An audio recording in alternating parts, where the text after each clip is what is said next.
네, 안녕하십니까. 깡세 인사이드 강재영 운영자입니다. 오늘 시장 반등 잘하고 있는 그런 모습을 보여주고 있습니다. 오전 시장 현재 보게 되면은 뭐 거래소나 코스닥이나 둘 다 상승을 강하게 하고 있는 그런 모습을 보여주는데, 미선물이 왔다 갔다 좀 변동 좀 있죠. 거기에 따라서 약간은 상승이 좀 축소되었다가 늘어났다가 요 정도의 수준을 보여주고 있고, 수급적인 부분에서 외국인들이 현물과 선물 동반 매수를 해주고 있습니다. 다만 이제 기관에서의 매도가 나오는 것은 변동이 없지만, 여기서 차이는 뭐냐면 외국인들의 매수분이 기관에서 이제 던질 수 있는 물량이 제한적이라는 것과, 베이시스 자체가 이제는 마이너스 0.3% 전후로 예전보다 축소됐기 때문에, 이제는 베이시스가 좀 더 개선되는 그런 흐름을 본다면 이제는 프로그램 매수가 유입될 수 있는 그런 구조가 된다고 보시면 되죠. 오전장 시장의 특징이다 이렇게 말씀드리면 간단하게 차별화 장세가 이어진다 이렇게 말씀드릴 것 같은데, 실적 대비 저평가된 경기 관련주가 오늘은 화학이 굉장히 돋보이면서 순환이 되는 그런 양상을 보여주고 있고, 삼성전자와 하이닉스 중심한 IT가 중심을 잡아준다가 되겠죠. 반면에 이제 낙폭과대의 성장주들도 최근 들어서 급락에 나왔던 만큼 역시 반등이 나온다 이렇게 보시면 되고, 환율이 1203원 정도로 현재는 여기 환율에서가 1205원을 넘어갔던 흐름도 있었는데, 현재는 소폭 상승폭이 축소된다 정도 이렇게 되겠죠. 자, 그래서 이제 어저께도 이제 배워 산다 시간 통해서도 간단히 설명해 드렸지만, 자, 지금부터 약간 빠르게 진행을 할 겁니다. 그러니까 시간이 제한이 되어 있으니까 빠르게 진행하면서 다음 주 시장, 그리고 현재 시장에 대한 국면까지도 말씀을 드릴 건데, 이거를 빠르게 이해를 못하신 분들은 나중에 돌려보기를 해보신 쪽으로 미리 말씀을 드리도록 하겠습니다. 자, 간단히 말씀드리죠. 어제도 이제 설명해 드렸지만 왜 환율이 1200원 넘어가도 문제 없느냐? 여기에 대해서는 간단합니다. 현재 달러화가 강세가 추가 나오지 않는다면 이미 시장에서는 2020년과 2021년도에 외국인들이 50조 넘는 매도를 해놨기 때문에, 보통 환율이 올라간다 했을 때는 외국인 보유분에 대한 환차손 우려가 있을 때 우려하는 거지, 오히려 지금은 외국인의 매수란 부분은 환차익을 기대하고 매수가 들어온다 이렇게 봐도 되는 케이스다 이렇게 먼저 생각을 하시고요. 그 다음에 이번 주, 올해의 첫 주였습니다. 이번 한 주를 보게 되면은 결국 시장에서 거래소 같은 경우는 한 주 동안 하락이 약 1%가 안 되는 하락을 나타낸 것이고, 코스닥에서의 하락이 굉장히 컸다는 거죠. 즉, 이런 효과에 대한 기대치가 작년 이미 먼저 선발점 됐던 부분도 있었고, 시장에서 미증시의 조정이라는 부분도 성장주를 중심으로 나타났다 됩니다. 그래서 국내 같은 경우는 실적이 잘 나왔던 부분이 실제로 수출이 좋았다라고 말씀드렸었는데, 그 부분에서가 이번 주 시장을 놓고 보면은 보험을 제외하고는 가장 강세였던 것은 철강과 조선 쪽이었었고, 그 외적으로 자동차, 건설, 그리고 오늘 화학까지 연결되면서 결국 경기 관련된 수출 실적주들이 강세가 나타난 반면에, 그동안 성장에 대한 고평가가 좀 많이 들어왔던 쪽이 서비스라든지 제약 이런 쪽이었고, 현재 시장이 경기가 안 좋아진다라는 관점이 아니기 때문에 경기 관련주가 강세 뛰고 반대로 방어주가 약세 뛰었다 이렇게 보셔도 무방하다는 얘기죠. 그래서 이번 주에서의 시장 자체는 차별화가 나오는데, 이 역시 밸류에이션이 정상화되는 과정이다 이렇게 보시면 됩니다. 아까도 말씀드렸듯이 환율적인 부분에서 우려가 없다면 외국인의 매수를 보게 되면 이번 한 주 동안, 이게 11시 기준인데 11시 기준 거래소 같은 경우는 외국인이 1조 4천억을 매수를 했고, 금융투자에서 3조가 넘는 매도가 나왔고, 연기금과 사모펀드에서 약 2천억 정도의 매도가 나왔다 되죠. 그럼 이 부분은 실제적으로 외국인은 지속적으로 국내 증시를 산다가 되면서 외국인이 이번 주까지 매수한다면 9주 연속 순매수를 한다는 것이고, 코스닥은 동반 매도가 이어졌다는데, 이 부분은 성장에 대한 타이틀을 많이 지고 있기 때문에 그렇다고 보시면 되겠습니다.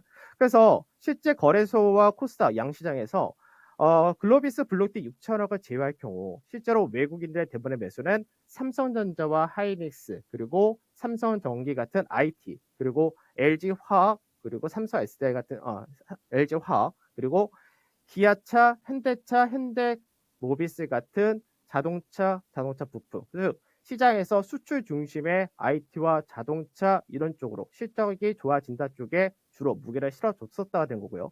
반대로 외국인의 매도의 대부분은 카카오라든지 네이버 같은 인터넷 플랫폼을 중심으로 해서 LNF라든지 그 외적으로 많이 올라섰던 성장주, 2000지 소재를 중심으로 매도했다. 즉 이 부분은 어저께도 말씀드렸던 밸류에이션의 정상화란 부분으로 그대로 연동해서 보시면 됩니다.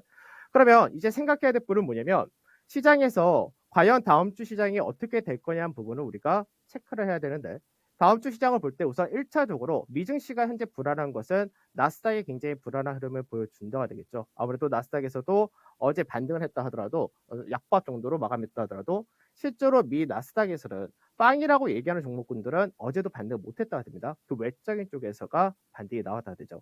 그래서 현재는 미 나스닥 같은 경우가 어떤 위치냐면 작년부터 이어져 왔었던 하단 추세 라인대와 그리고 최근 약 2개월 동안에 만들어서 박스권의 하단 자리에서 지지가 나온 케이스입니다. 그래서 현재까지는 미 나스닥 선물이 0.25% 정도 상승을 보여준다. 여기서 지지를 하고 반등을 해준다면 박스권 중간 맞을 때까지 반등이 무난히 나올 수가 있다가 되기 때문에 이 경우는 국내 증시가 다음 주 반등을 추구를 하는데 어렵지 않다가 되는 것이고요. 반대로 이 라인대 이탈하게 된다면은 그때는 추가적인 조정이 나올 수 있다가 됩니다. 그래서 현재는 시장에서 외국인의 무게추라든지 전체적인 흐름 자체가 현재 마찬가지로 어디로 집중이 되어 있냐? 시장에서 경기 관련된 저평가 관련주에 집중이 되어 있다. 이렇게 보셔야 됩니다. 그러면 수급적인 부분은 다시 한번 말씀드리자면 그러면 이제는 금융투자에서 추가로 던질 수 있는 물량은 작다라고 말씀드렸죠. 거의 없습니다. 그럼 오히려 베이시스가 좋아지면 이제는 금융투자에서 매수가 강하게 들어올 수 있는 구조가 되는데 선물 쪽을 보면은 선물 같은 경우는 만기 이후로 외국인들이 가장 선물을 많이 샀을 때가 만 개야. 그리고 최근 들어서 가장 많이 팔았을 때가 18,000계약 정도 되죠. 오늘의 현재 매수를 하면서 만 계약 정도로 축소된 건데 그러면 다음 주 외국인들이 단기적으로 선물에서 가장 많이 살 수 있는 물량은 약 2만 계약이 된다는 얘기고 반대로 최대 매도할 수 있는 물량은 8천 계약 정도. 그러면은 수급적인 부분에서 거래소 같은 경우는 추가적인 하락 자체가 제한적이다 이렇게 볼 수 있는 케이스입니다. 그러면 선물 지수를 볼 때는 어떤 과정이 가능하냐라고 볼 때 선물을 볼 때는 현재 박스권의 중간 마디다라고 설명해 드렸던 자리대가 389포인트 전후가 중간 마디인데 현재는 이 구간대를 계속해서 왔다 갔다 한다가 되겠죠. 그러면서 이제는 박스권의 추세와 상단 자리대를 돌파할 수 있는 가격대를 유지를 한다는 얘기인데 그러면 이제 시장에서 추가적인 하락이 나타난다고 했을 때는 뭐 삼성전자를 비롯해서 이런 IT라든지 자동차가 떨어지면 모르겠지만 이들 같은 경우는 오히려 시장에서 지금 강하게 움직이고 있는 케이스이기 때문에 오히려 빠질 가능성은 낮고 윗자리일 가능성이 높다가 됩니다.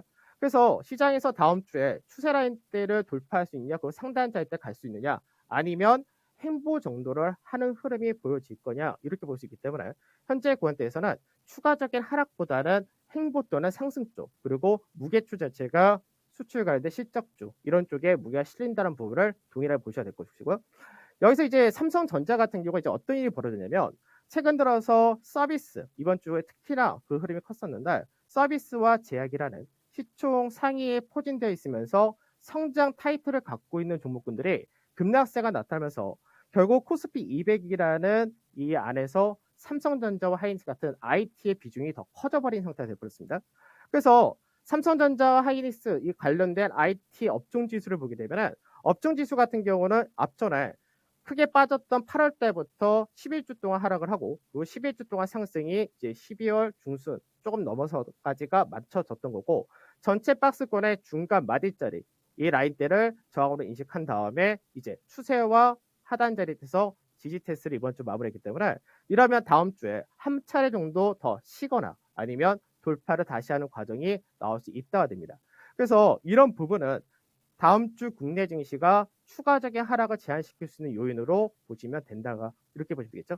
그래서 이제 다음 주 이제 우리가 5장을 생각할 때 거래대금 자체는 오늘 당연히 작을 수밖에 없습니다. 다만 시장에서 박스권 중간 마디를 지켜준다는 흐름과 외국인의 수급이 여전히 좋다는 점 그리고 추가적으로 지금은 금융 투자를 중시해서 기계적인 매도 물량이 나올 수 있는 물량 자체가 작다는 점을 생각을 해야 되고요.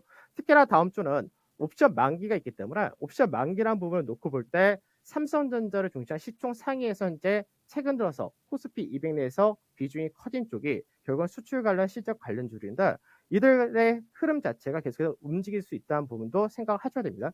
그래서 하단 자리 때 추가로 더 빠질 자리보다는 보합권 정도 현재 수준 유지하거나 윗자리의 무게를 실으시면 된다 이렇게 말씀드리고 그리고 다음 주 같은 경우 JP모건 헬스케어가 있는데 헬스케어 컨퍼런스인데 여기서가 현재는 기대치를 반반 정도만 생각하시면 될 것 같습니다. 그리고 또 하나가 LG에너지 솔루션의 기간 수요 예측 같은 경우가 다음 주 수요일 날 종료되기 때문에 기관들의 선제적 매도 물량 역시도 종료된다라고 보시면 되겠죠. 그래서 순환이 계속해서 이어진다면은 이제 음식료라든지 항공 같은 쪽도 관심을 가시면 좋으실 것 같고, 아니면 산업재라든지 자동차 이런 쪽에 대한 눌림 매수 역시도 좋다, 이렇게 말씀드리도록 하겠습니다. 조금 빠르죠? 내용이 이게 오늘은 좀 필요할 것 같아서 힘들게 준비를 했습니다.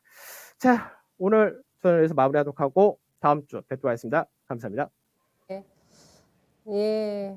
제가 앞에 조금 더 빨리 마무리를 하고 마이크를 넘겨드렸어야 되는데 좀 마음이 조급하셨겠죠. 워낙에 또 준비한 내용이 많으셨기 때문에 속도 내서 저희한테 전달해 주셨습니다. 너무 캐치포인트 잘 들려가지고 요점 정리 잘 됐고요. 다음 주에 이벤트 많습니다. 네, 헬스케어 컨퍼런스도 예정이 됐고 만길 주의도 해보셔야 되겠고요. LG 에너지 솔루션의 기관 예측까지 마무리가 되기 때문에 이후에 내 기관의 매매 동향도 유심히 지켜보자, 이런 부분 함께 언급해 주셨습니다. 또 다음 주는 그때그때 데일리로 저희한테 시황 전달해 주실 예정이니까 강재현 또 운용역의 인사이트 함께 얻어보도록 하겠습니다. 마켓 인사이트는 여기서 인사드리겠습니다. 투자 판단에 대한 다양한 도움 말씀 전해드렸고요. 특정 종목의 상승과 하락을 보장하진 않습니다. 점심 든든하게 챙겨 드시고 내후장도 수익 많이 내십시오. 고맙습니다.